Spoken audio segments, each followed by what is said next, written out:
Bapak, Ibu, Saudara yang dikasihi Tuhan Yesus Kristus, pembacaan Alkitab pada malam hari ini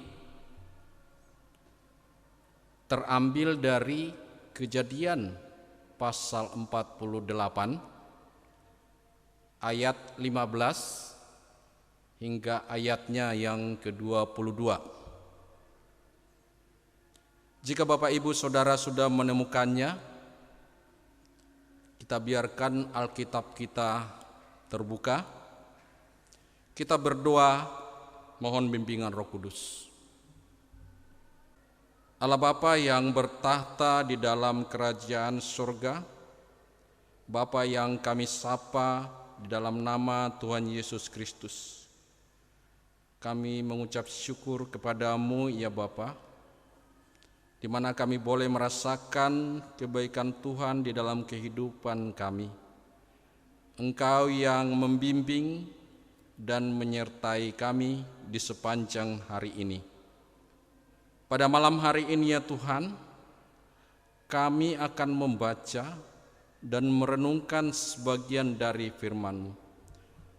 Oleh karena itu, kiranya Roh Kudus-Mu turun di atas kami, agar ketika kami membaca serta merenungkannya, kami boleh mengerti apa yang Tuhan maksud di dalam bacaan kami ini.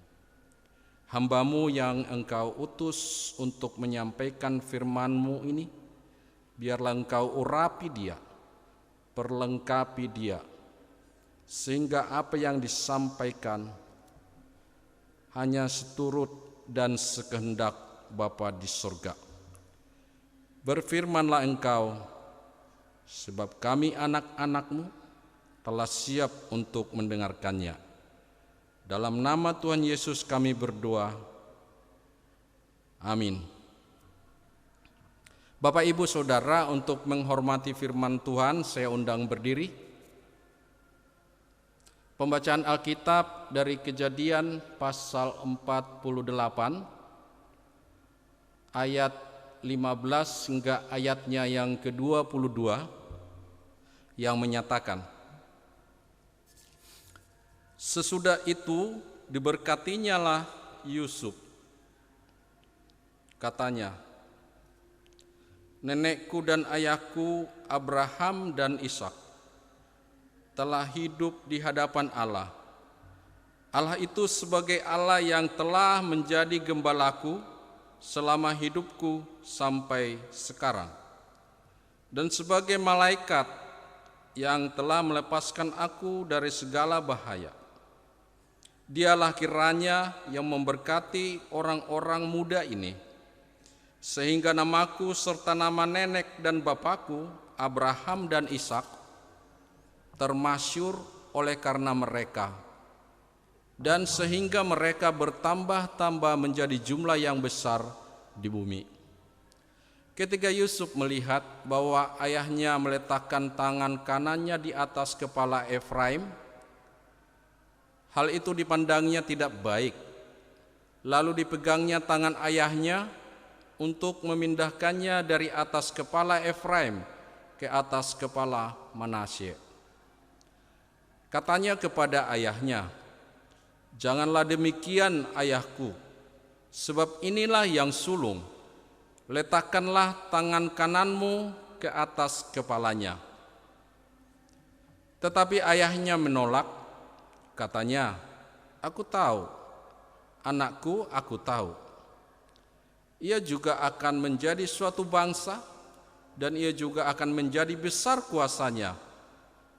Walaupun begitu, adiknya akan lebih besar kuasanya daripadanya, dan keturunan adiknya itu akan menjadi sejumlah besar bangsa-bangsa.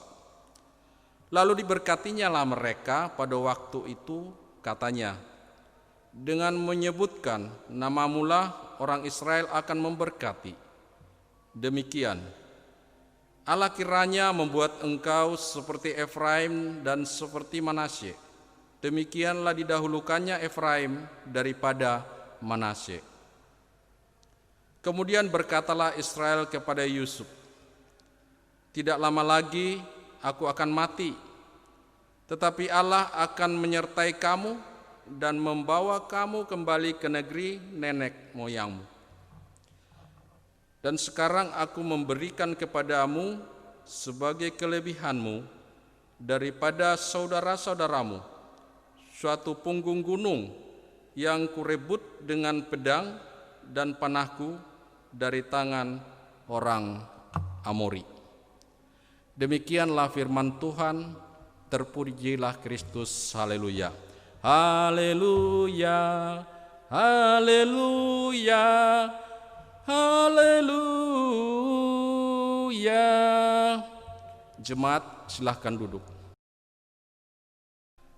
Bapak, Ibu, Saudara yang dikasihi oleh Tuhan Yesus Kristus,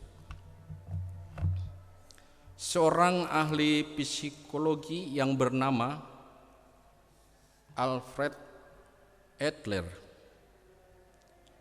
membagi urutan kelahiran anak manusia dalam 4 urutan, yaitu sebagai berikut.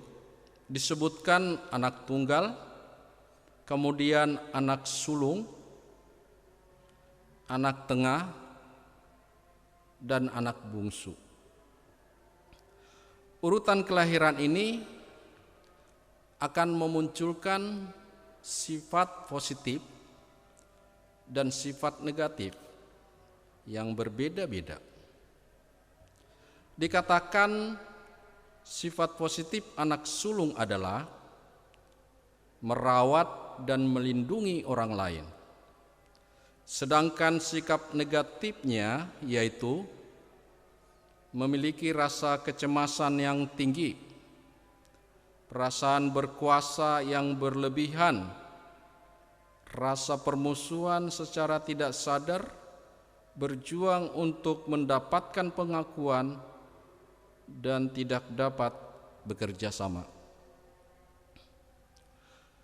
Anak bungsu memiliki sifat positif, yaitu mempunyai ambisi realistik, sedangkan sikap negatifnya adalah cenderung manja dan bergantung pada orang lain. Dalam budaya tertentu, anak sulung mendapatkan tanggung jawab yang lebih besar, sedangkan anak bungsu terkadang diperlakukan dengan perhatian yang berlebihan. Alasannya, yang sulung lebih memahami daripada yang bungsu. Apapun urutan kelahiran manusia di bumi ini, mereka adalah anugerah pemberian Tuhan yang dipanggil untuk memaknai hidup selama napas diberikan Tuhan bagi mereka. Kalau Tuhan memanggil entah yang sulung maupun yang bungsu untuk suatu tugas tertentu, itu juga ada dalam kewenangannya. Perlakuan Allah adil adanya, karena Allah mengenal ciptaannya. Bagaimana perlakuan Yakub terhadap anak dan cucunya? Apakah ada perlakuan yang berbeda? Apa yang melatar belakangi perlakuan itu? Apa dampak dari perlakuan itu? Dan bagaimana orang tua pengikut Kristus memperlakukan anak-anak mereka, baik terhadap anak tunggal, sulung, tengah maupun bungsu. Bapak, Ibu, Saudara yang dikasihi Tuhan Yesus Kristus, rasa kasih orang tua terhadap anak-anaknya tidak lain karena mereka merindukan masa depan anak-anak mereka berhasil adanya. Kehidupan yang berhasil tentu merupakan berkat Tuhan. Bagaimana kasih menjadi nyata yang berdampak pada penerimaan berkat, menjadi berarti juga bagi kehidupan anak-anak ke depan. Bacaan Alkitab malam ini dari Kejadian pasal 48 ayat 15 hingga ayatnya yang ke-22 menceritakan tentang Yakub memberkati anak-anak Yusuf, yaitu Manasye dan Efraim. Yusuf adalah anak kesayangan Yakub yang lahir dari Rahel.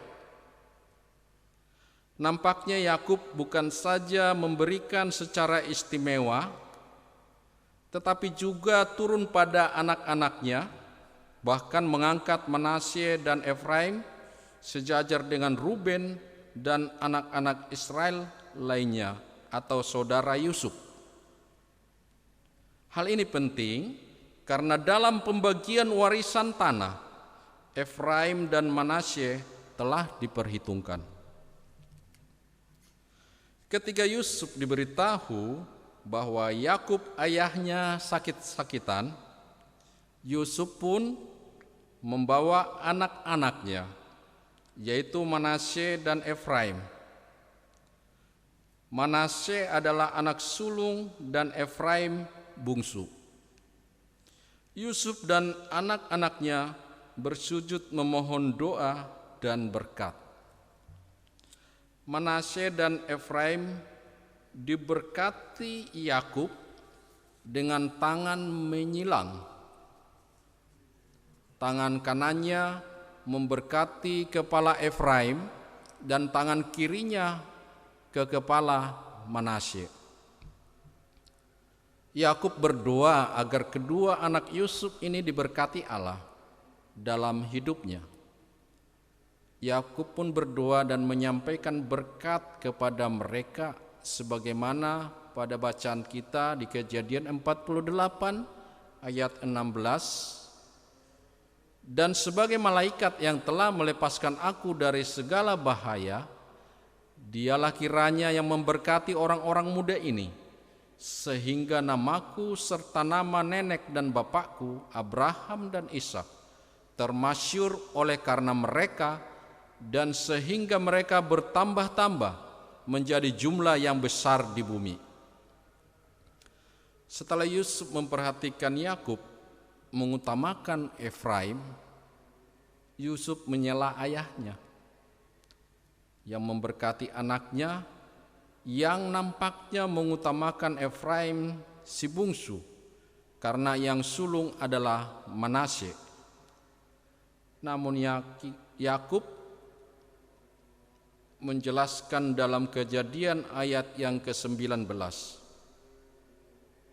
Tetapi ayahnya menolak, katanya, "Aku tahu, anakku, aku tahu. Ia juga akan menjadi suatu bangsa, dan ia juga akan menjadi besar kuasanya. Walaupun begitu, adiknya akan lebih besar kuasanya daripadanya, dan keturunan adiknya itu akan menjadi sejumlah besar bangsa-bangsa." Peristiwa Efraim dan Manasye ibarat peristiwa Yakub dan Esau dalam versi lain. Yakub merebut hal sulung dari Esau, sehingga Yakub mendapat berkat hak sulung itu. Dalam cerita ini, Yakub sendiri yang menumpangkan tangan lainnya ke Efraim yang bungsu. Di satu sisi ini suatu kisah bapa leluhur Israel yang mengangkat derajat si bungsu yang lebih mampu dan diberkati. Suatu kritik pada budaya yang menekankan hak istimewa yang sulung, sehingga cerita ini digali. Jadi bukan hanya sulung yang berhak membawakan nama keluarga, tetapi semua dapat membawakan kebesaran keluarga. Dalam hal memberkati, Yakub menyebutkan nama leluhurnya yaitu Abraham dan Ishak, serta apa yang menjadi kepercayaan mereka. Bahwa Abraham maupun Ishak percaya kepada Allah yang Esa, sebagaimana ditulis dalam Ulangan pasal 6 ayat 4. Allah yang ada dan menuntun sejarah perjalanan bangsa Israel, Allah yang menjadi gembala bagi mereka, Allah yang menjadi pelindung yang sejati, Allah yang setia dengan janjinya dan membuat nama mereka menjadi masyhur. Itulah Allah yang penuh dengan kasih. Namun perlakuan Yakub dipandang tidak baik oleh Yusuf. Secara logika, Yusuf bersikap sebagaimana seharusnya yang berlaku di lingkungan masyarakat tentang hak kesulungan. Namun ketika kita memperhatikan perlakuan Yakub terhadap Yusuf di antara saudara-saudaranya, bahkan perlakuan Yakub terhadap kedua cucunya, maka kita akan mendapatkan perilaku pilih kasih Yakub yang sangat kentara sekali. Memfavoritkan salah satu anak tentu akan menimbulkan masalah. Orang tua diharapkan agar menyalurkan cinta kasih dengan adil. Berkat yang diucapkan Yakub dengan bersilang tangan memberi dampak bagi hidup cucunya ke depan. Si bungsu Efraim yang menerima hak kesulungan melalui janji berkat membuatnya sebagai orang yang sombong. Mengapa Efraim menjadi sombong? Karena ia merasa akan menjadi bangsa yang lebih besar dari kakaknya Manasye. Sejak saat itu, kedua suku tersebut yaitu Efraim dan Manasye selalu bertentangan. Perlakuan pilih kasih menghasilkan hubungan yang tidak manis. Memang di masa Raja Daud, kedua suku itu akrab karena ada sosok Daud. Namun setelah itu, dalam kitab Hosea, Efraim paling banyak mendapat kritik karena kemunafikan dan kesombongan melengkupi dirinya. Bapak Ibu Saudara yang dikasihi oleh Tuhan Yesus Kristus, melalui perenungan firman Tuhan malam ini, ada 4 hal yang mau diajarkan atau disampaikan bagi kita semua. Hal yang pertama, Allah kita adalah Allah yang mengasihi, yang menuntun dengan perlindungannya, umat perjanjiannya dengan kasih dan keadilan. Allah menghendaki pula agar kasih dan keadilan nyata dalam perilaku hidup keluarga, di mana di dalamnya suami istri, orang tua, anak, menantu, bahkan cucu-cucu saling berinteraksi satu dengan yang lain. Hal yang kedua, kepada orang tua bahkan kakek nenek kiranya menunjukkan perilaku kasih yang adil, sehingga tidak menaruh luka di dalam hati anak-anak maupun cucu. Orang tua dipanggil untuk memberi berkat bagi anak-anaknya. Namun pemberian berkat itu harus jujur dan adil, supaya tidak menaruh iri hati di antara anak-anak maupun cucu. Juga ketika apa yang seharusnya tidak diberikan kepada anak-anak, dan oleh karena cinta kasih yang berlebihan, membuat orang tua terlanjur bertindak dan mempraktekkan kasih yang salah. Yang terakhir, hendaklah orang tua belajar untuk merendahkan hati di hadapan Allah, meminta petunjuknya agar sanggup bertindak bijaksana demi kedamaian anak cucu di masa yang akan datang. Kiranya firman Tuhan ini memberikan kekuatan dan menjadi pedoman kita dalam menjalankan kehidupan ini. Amin.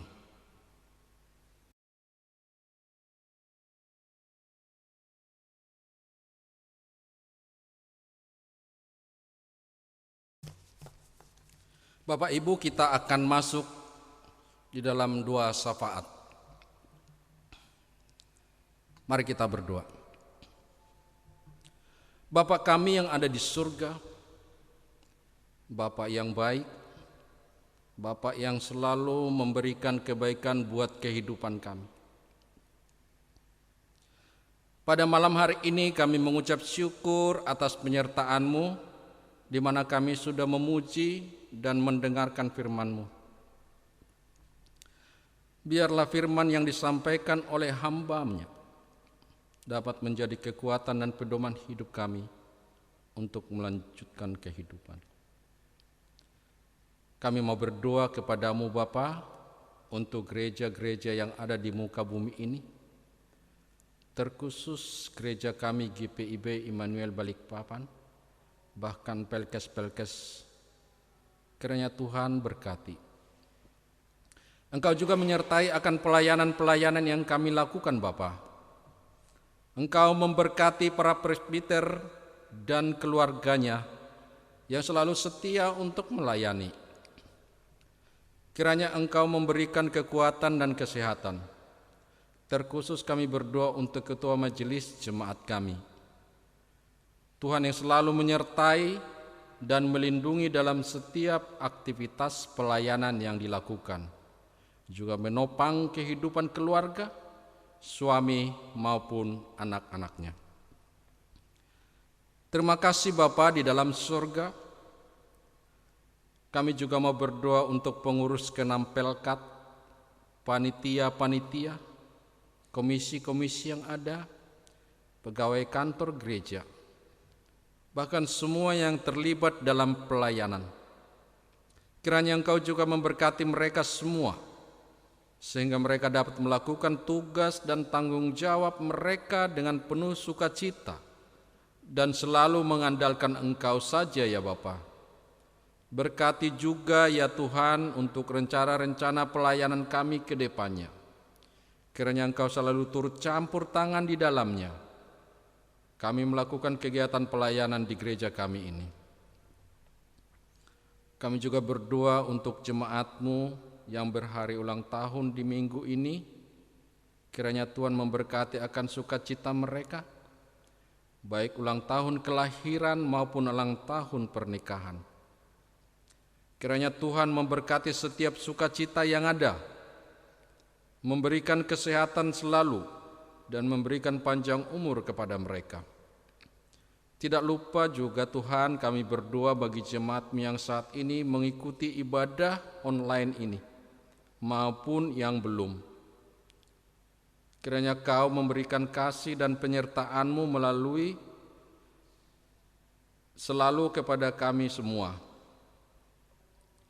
Berkati keluarga, pekerjaannya, bahkan pendidikan yang sedang kami tempuh.